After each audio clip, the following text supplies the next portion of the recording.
accurate, to the point. This is Face the State on Montana's news station.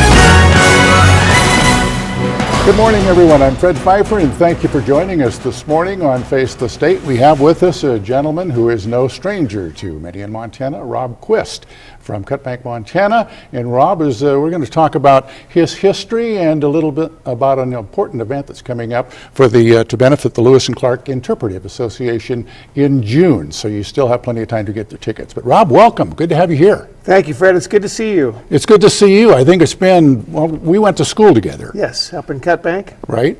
Same class, Boy Scouts together. Mm-hmm. This is our yearbook. I surprised you with this. Would you read in there what you wrote to me? Okay. I think it's that first pink slip. Okay. Oh, this is, I think this would have been our sophomore year. This was 1963. Yep. And let's see. Okay, it says, Fred, good luck to a good kid. Remember algebra class, not class, but class. Remember algebra class and Mr. Ryan. Take it easy from now on. I am. And I signed it, Quist. Quist.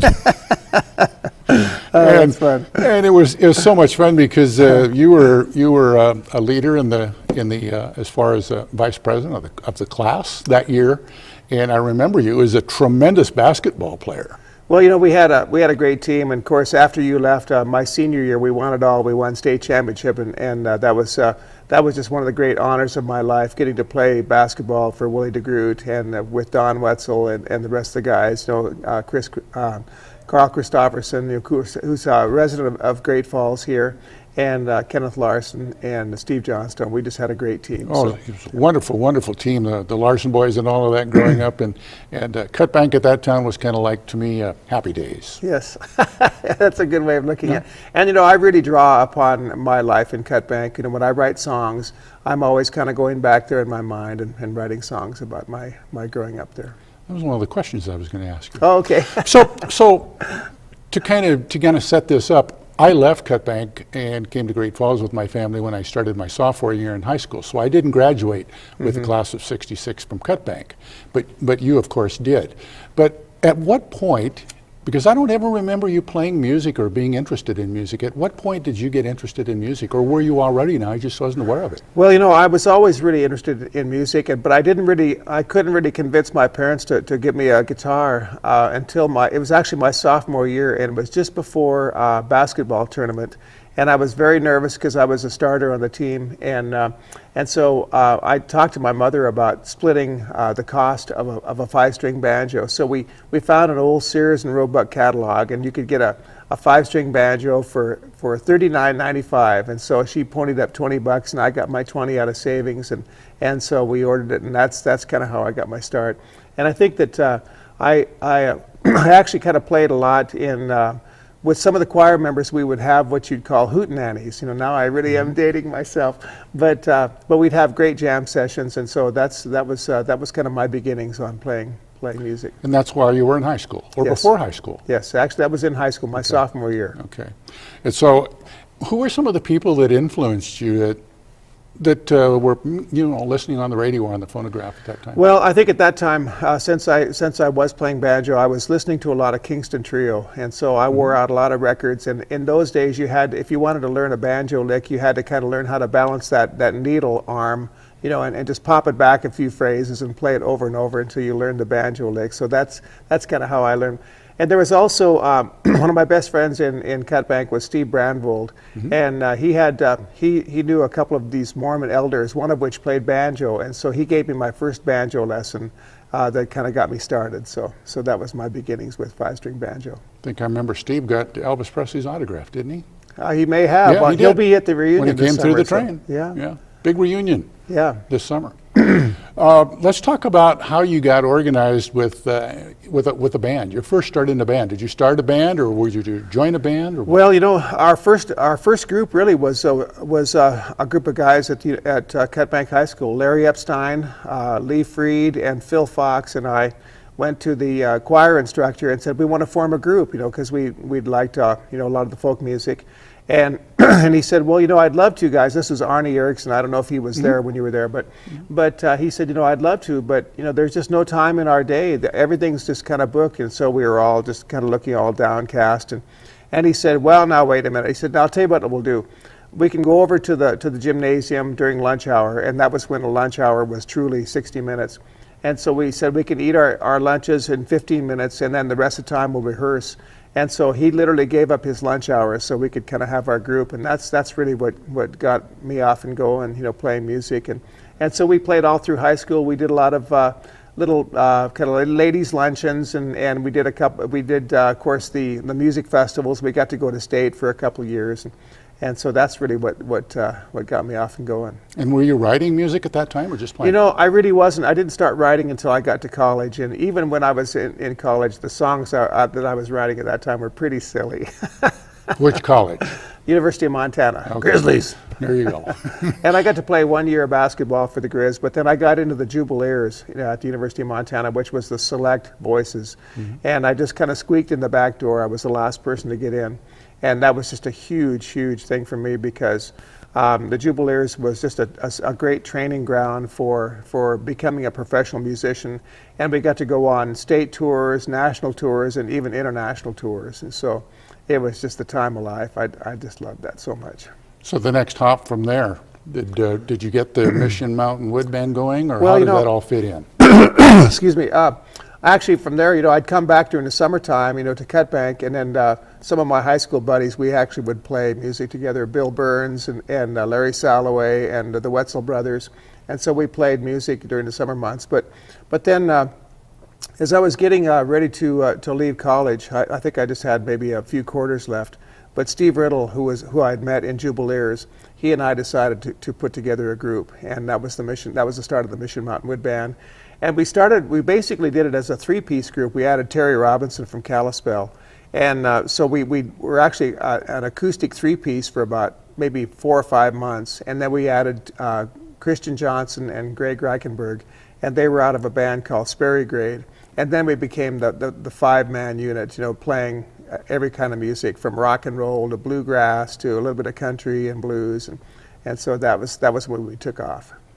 What's the first big event that you remember you folks performing as a group, the first real big event? Well, when Christian joined the band, our very first engagement together was at the Field House in Bozeman, opening for Rare Earth. And oh, wow. Rare Earth was the big band at that time. They had the hit songs, and so we were just literally right into the fire from that moment on. And so that was just an incredible thing to be a part of that. And then we played around, I think we played around the Rocky Mountain corridors, for a couple years. And then in '73, we took off for New York City. And so Steve Riddle's brother, Dick, had gone to New York with a band called the Three Young Men from Montana. So he was pretty well established. And so we just went out and stayed with him, and he became our manager. And so then that's when we started, focusing on playing more of the country. We started doing a lot of college concert tours. And our experience in New York was quite amazing too. One of the first things that happened is that the Hells Angels started coming to all of our concerts, and then they asked us to play for this big Hells Angels boat party on this big ferry that they had it was just the whole boat was filled with Hells Angels from all over the country, and that was one of the wildest things I'd ever seen in my life, being a kid from Cutbank, Montana. And but then we actually made national news. We were on CBS News, and Walter Cronkite talked about how the big country boom was happening. And excuse me, I'm sorry. And he said, but as a group that is truly a country music group, then he introduced Mission Mountain Wood Band and showed some footage of us playing in the village. So New York was quite an experience for that was really the big takeoff then, once you hit New York. Yes. And did you play all over the country, regionally, or what? Well, we did all over the country. We had a Greyhound bus that we traveled in with 5 bedrooms, and we were totally self-contained. We had a PA system that would fit in the bays, and so we were all over the country playing college concerts and clubs and festivals during the summer, and it was just a great time of life. How many years did that last? Well, we toured pretty solidly with Mission Mountain for 10, almost 11 years. Okay. And then we went through some changes. Different members of the band drifted off. Terry and I started the Montana band, and of which I was a member for 3 years, and then I decided to go to Nashville to pursue a songwriting career at that point. Okay. On your own? Yes. Okay. Now, in the history of this, and it's kind of a myth, and I wasn't aware of this either, but there was a tragic plane crash that Did that break up the band? I'm sure you remember that day. Well, it didn't really break up the band. What happened is that there's a lot of misconceptions. People think that all the members of the Mission Mountain Wood Band died in the crash, but in fact there were a lot of personnel changes, and so Terry was really the only original member of Mission Mountain that was still with the Montana Band when the crash happened. And that truly was just the worst day of my life. I'd been gone from the band about 3 years at that point, as had the other guys, Steve Riddle, Christian Johnson, and Greg Reichenberg. But I was playing a show in West Yellowstone when I got the news about the crash, and it was just so tough losing all those guys. I mean, they were just some of the greatest guys and the greatest musicians that I've ever known. And to lose them all just at one point, at the same time, was really a tough one for us all. And we're still grieving today. I mean, we miss those guys just as much as we did, when it happened. Okay, so it had nothing to do with the Mission Mountain Wood Band. I mean, that you were involved in. No, not really. And like I said, there were so many personnel changes, and there was a name change too. So it was still basically, in a lot of ways, it was kind of the same. We'd kind of come out of the same organization, but there had been so many different personnel changes, though. You're coming to Great Falls to perform an outdoor concert for the Lewis and Clark Interpretive Association. Yes. Is this under the name of the Rocky Mountain or the Mission Mountain Wood Band? Absolutely. And it's just so gratifying that people still are really interested in Mission Mountain Wood Band. It was just, we had such great relationships with our audiences, in those days, and it's still happening today. That magic is still there, and we always consider that the audience is definitely part of the show, because without that audience adding that energy, we're just five guys playing to four walls, and we've always had a great relationship with Great Falls. We've had, of course, we got to headline the state fair one year, and so I've just had some wonderful times, and so I'm really happy to be out at the Lewis and Clark Interpretive Center too. I've had a great relationship with that organization as well. Well, before too much time gets away, you have your guitar with you. Oh yeah. Would you like to play a little something?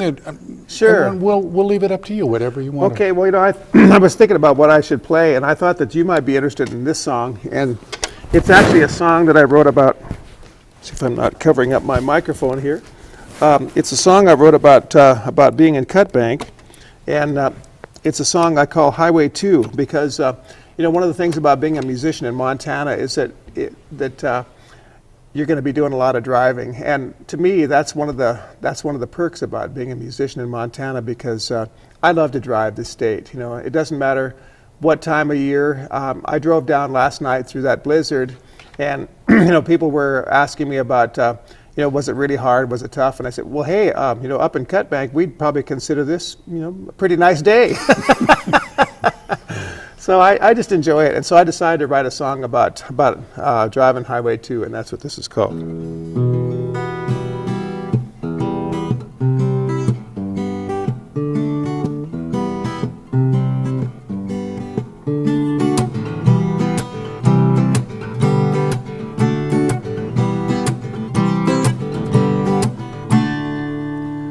When I was born out of 5 in the year of 53, cruising in the family car, my dad, my mom, and me, a vintage Packard Clipper made of pure American steel. Couldn't wait to get my hands upon the wheel.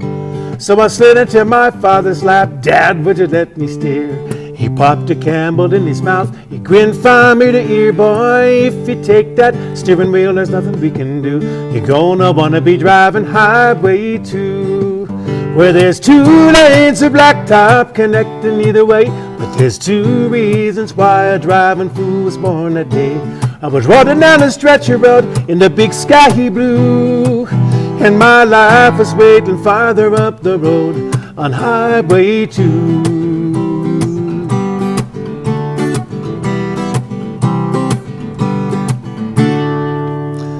I rolled on into high school, exploring brave new worlds. My classic Chevy hardtop, a magnet for the girls. They'd slide right in beside me and say, what you want to do?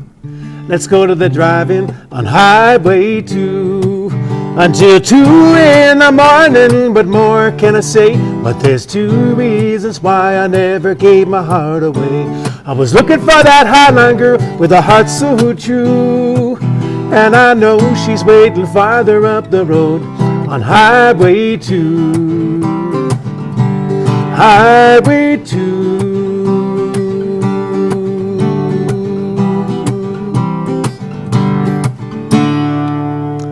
I'm living in this moment, feeling so much alive. Scribbling lyrics to this song, doing 85. If you wanna write a good one, I tell you what to do. Take it out on Highway 2, where there's 2 lanes of blacktop connecting either way. Now there's 2 more verses of this song I'm writing here today. And all you need is a stretcher road in the big sky blue, and my song of my life begins anew on Highway 2. Highway 2. Highway 2. Boo-boo.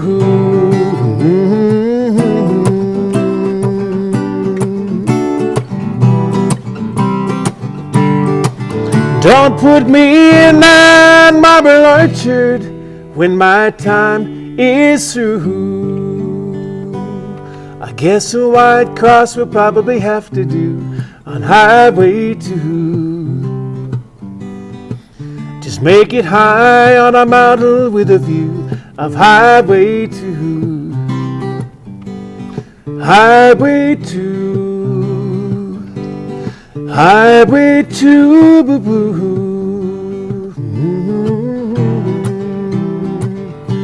Didn't I know you on Highway 2?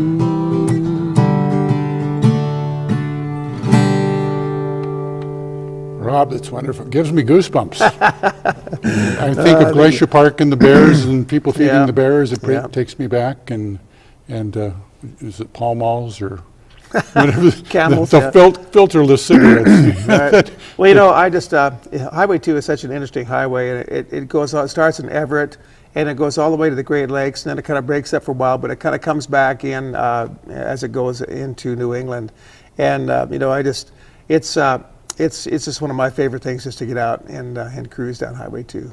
How long ago did you write that? Oh, I think that was probably last year, maybe about a year and a half ago. And the way it happened is I was playing a show in Blaine, Washington, which is way up in the northwest corner.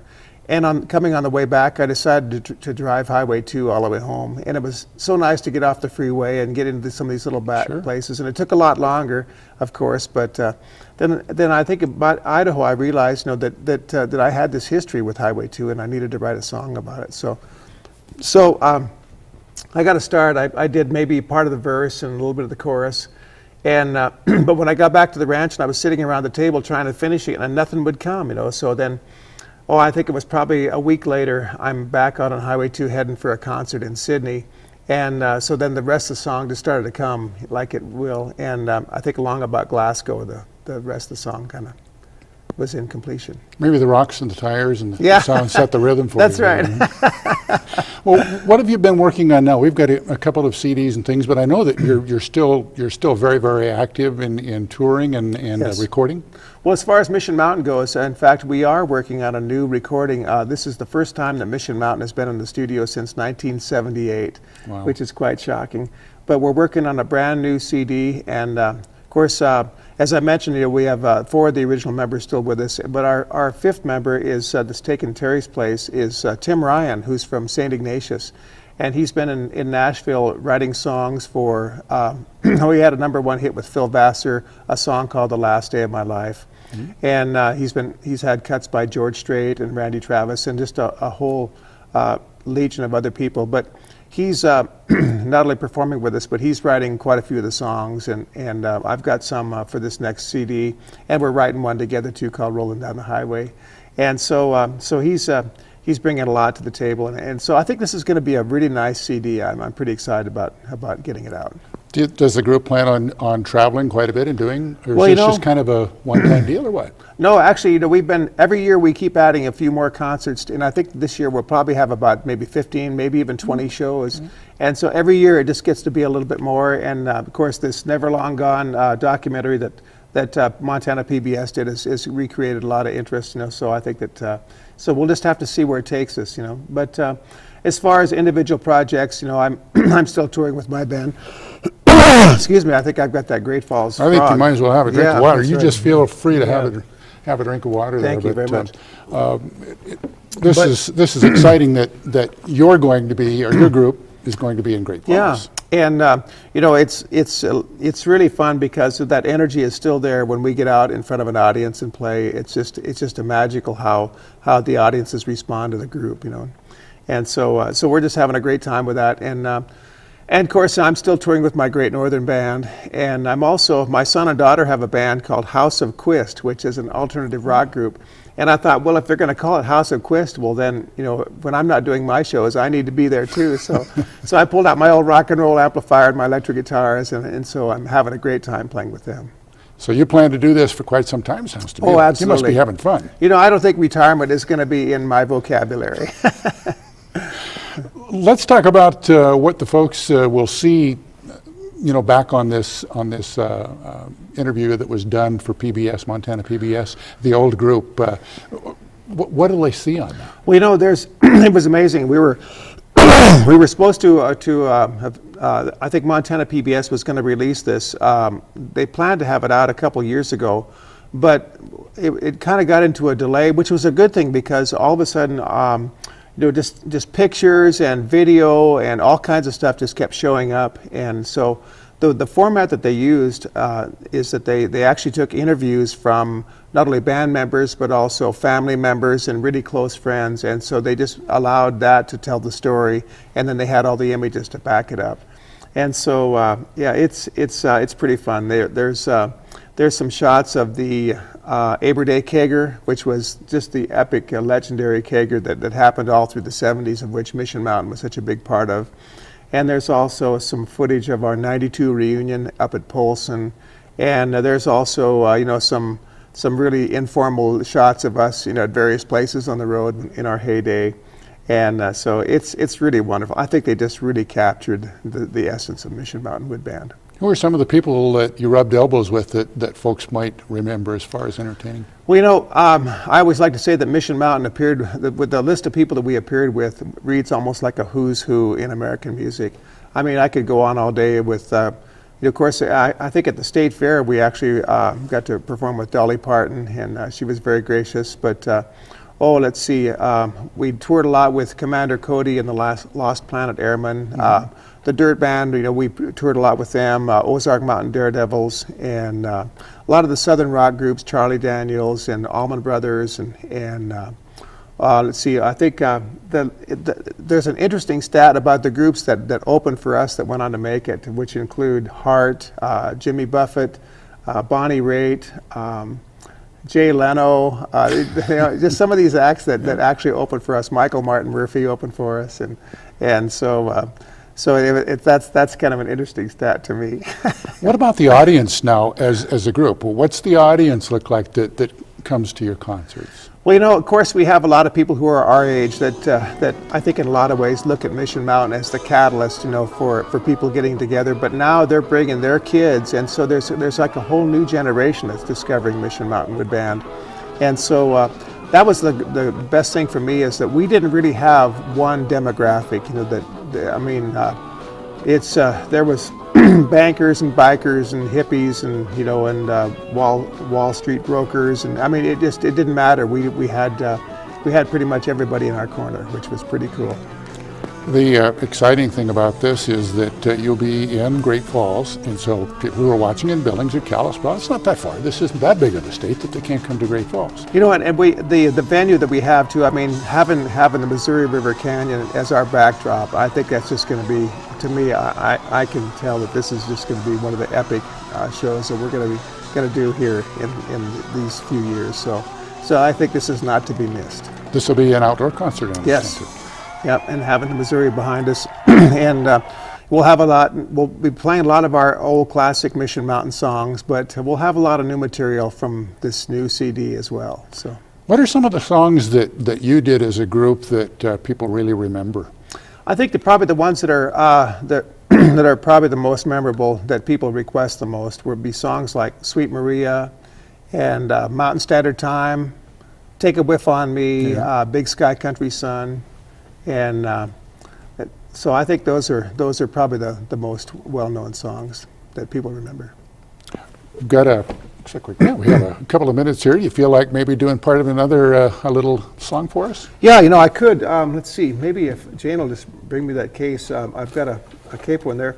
I'd like to sing a song that has done pretty well for me. It's a song that I wrote for Michael Martin Murphey, and this song has had quite a run. You never know what's going to happen with a song, but this one, when Murphy recorded it, it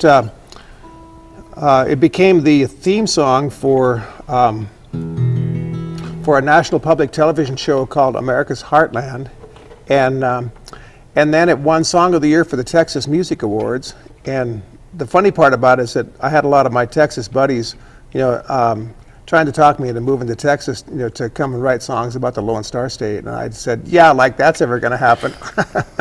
And then the next thing that happened is that Murphy re-recorded it for his bluegrass album, and it's I think that was actually nominated for a Grammy, and then the final thing that happened with the song is that it's being played on the Encore movie channel for, I think it's Star's Encore channel, and they play it for in between the westerns. Okay. We have about 2 minutes, so maybe you can do a minute of it or so.